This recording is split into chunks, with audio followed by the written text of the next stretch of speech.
Hey everyone, how's it going? My name is Jay and welcome to the channel, and welcome back to Avocet Point in Planet Zoo, where we're going to be working on one final habitat before the release of the brand new wetlands pack that comes out sometime next week.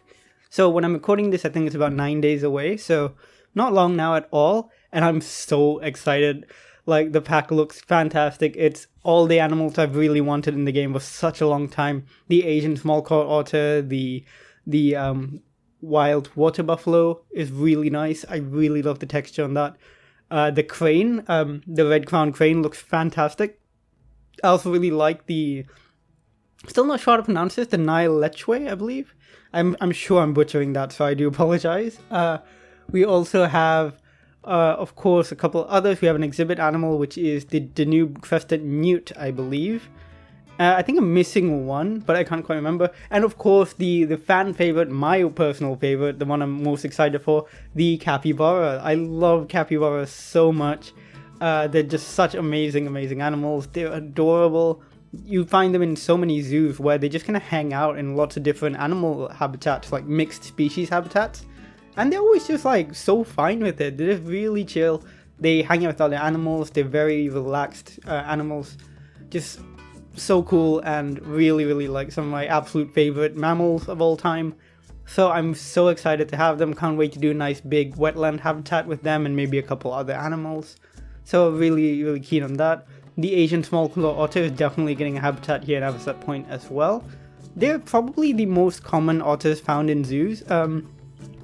Even in my local, well, I don't know if it's as local to me, my old local zoo, which was Battersea Children's Zoo, had a few Asian small clawed otters, which were really cute and fun to watch. London Zoo has a few as well, I believe, and they're really fun as well. But yeah, they're super common to find in zoos. They're adorable. They're always the animals which I think to myself, like, if I go to a zoo and I want to see an animal that's going to be active and out and about, it's almost always the otters. They're rarely not active, basically. So yeah, I'm excited for them to be part of the zoo. But yeah, while we are waiting on the pack itself to drop, I thought I'd do one more habitat here. This is going to be a small mammal habitat, just like the other two, so it's going to be very similar. This time for the Meerkat. Of course, not native to Europe like the others are, but still very small and very cute, and fit into this area really well. I like the idea of, you know how some zoos kind of group animals together, not necessarily based on location, but based on biome, based on their size, based on whether they're nocturnal or not, stuff like that. So this would just generally be a small mammal area. And what I'm doing as well is, you may notice when we kind of zoom out a bit and you look at the habitat as a whole, you can see that the three habitats are kind of placed in a certain way, and that's because I really want to create an indoor area for this place where guests can view the animals from the inside. And to do that, what I'm going to do is kind of create like little corridors leading out the back of each of these habitats to an indoor area where guests can walk in, and maybe it'll have like a red light kind of system, so it'd be like almost like a nocturnal house. If I'm not mistaken, I don't think any of these animals are nocturnal, except maybe the badger. So, might not be the most ideal, but we'll see how it works. You know, it could still work out pretty well. It might still be just a daytime indoor viewing. So yeah, it could be cool. But yeah, this is going to be a meerkat habitat. I wanted to make it relatively similar to the others while giving it some unique aspects. The more unique aspects to this habitat you'll see are primarily that it just has a bit more rock work for the meerkats to kind of stand on and look around. They can't actually climb it in the game, sadly, but you know, of course, in a lot of meerkat habitats that you see in zoos, they're often given like perch points or, you know, slightly taller bits of, you know, foliage or like fake rocks or logs and things like that, so that they can get up there and survey the environment, because of course that is something meerkats love doing. The habitat itself, even though it's for, like, I meant it for small animals and stuff, it really ends up being quite a decent size for the meerkats. When you put them in, you realize how tiny they actually are. I end up changing that little platform thing, by the way. I just think it doesn't look super right. I end up just doing it with a much more simple kind of wooden beam structure, which ends up looking pretty chill, I think. So it ends up looking, yeah, it looks alright. But while building, let's talk a little bit more about this wetlands pack, because I'm so excited. It's gonna be really cool, I think. Just gonna really, it's made me think a lot more about how I'm gonna build the rest of Avocet Point.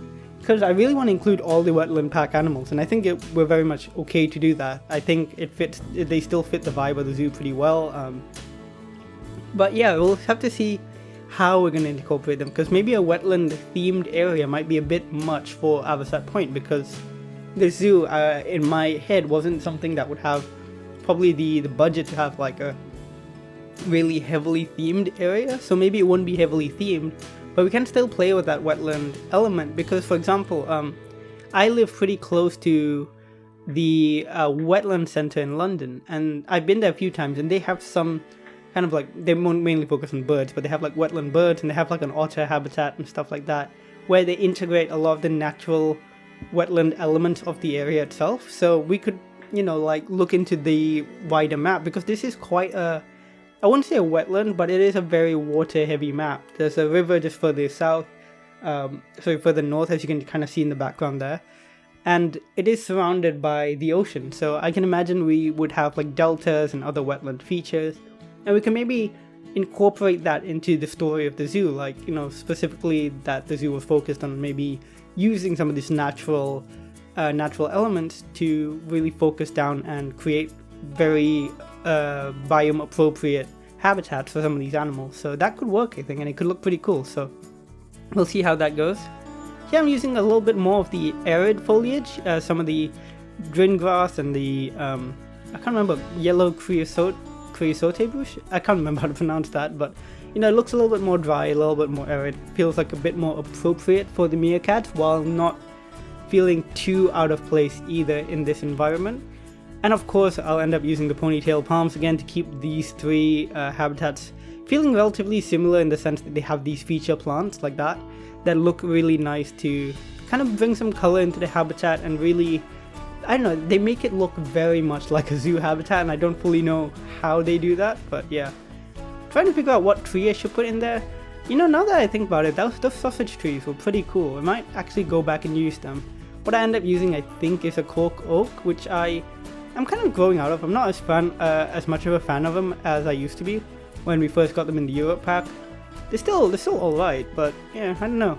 We'll see what I can't remember what I actually end up using, but maybe I'll go back and change it out to the sausage trees. Those are pretty cool.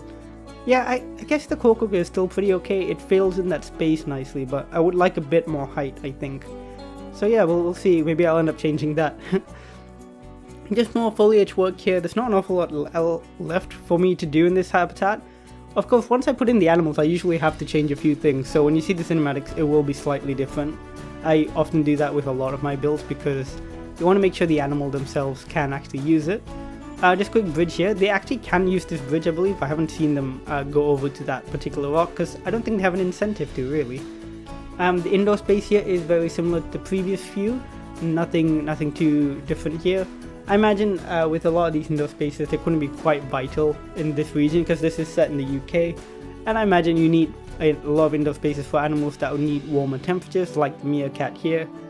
Back where I went to university up in, well, I've been to a couple of universities, but the first one I was at was up in Lancaster, which is in the north of the UK.